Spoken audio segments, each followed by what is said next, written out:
আসলে আমরা সবাই ভয় পাই। সবাই আসলে আমরা ভীষণ রকমের ভীতু। যাদেরকে আমরা সাহসী বলে জানি, তারা আসলে ভয়টাকে লুকিয়ে রাখতে পারে। এবার যে বেশি ভয় লুকিয়ে রাখতে পারবে, সে তত বেশি সাহসী। আমরা নতুন কিছু শুরু করতে ভয় পাই। এতটাই ভয় পাই যে বেশিরভাগ সময় আমরা আর সে কাজটা করিই না। আমরা কাউকে ভালোবাসি বলতে ভয় পাই, কাউকে ঘৃণা করি বলতে ভয় পাই, কারোর সঙ্গে থাকবো বলতে ভয় পাই, কাউকে ছেড়ে যাবো বলতে ভয় পাই। আমরা হ্যাঁ বলতে ভয় পাই, আমরা না বলতে ভয় পাই। আমরা চাকরি করতে ভয় পাই, আমরা চাকরি ছাড়তে ভয় পাই। আমরা আসলে জীবনের বেশিরভাগ সময় ভয় পেয়ে থাকি। তারপর আমাদের একদিন মনে হয়, ভয় পেয়ে আমাদের জীবনে কিছুই করা হলো না, জীবনটা খরচ হয়ে গেল।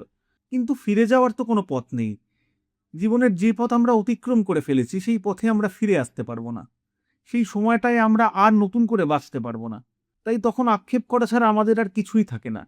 আমার এক প্রিয়জন একটা কথা খুব বলতো, কতটা শিখেছি জানি না। শীতকালে যখন আমরা স্নান করি, ১ম মগ জলটা ঢালার সময় আমাদের ভয় লাগে। ১ মগ জল যেই মাথায় ঢেলে ফেললাম, তারপর কিন্তু আর অতটা ঠান্ডা লাগে না। দিব্যি স্নানটা করা হয়ে যায়। তাই এই ভয় না পেয়ে যা করতে ইচ্ছা করছে করুন, যা বলতে ইচ্ছা করছে বলুন। কারণ এই যে সময়টা চলে যাচ্ছে, এই সময়টা আমরা আর কোনোদিন ফিরে পাবো না।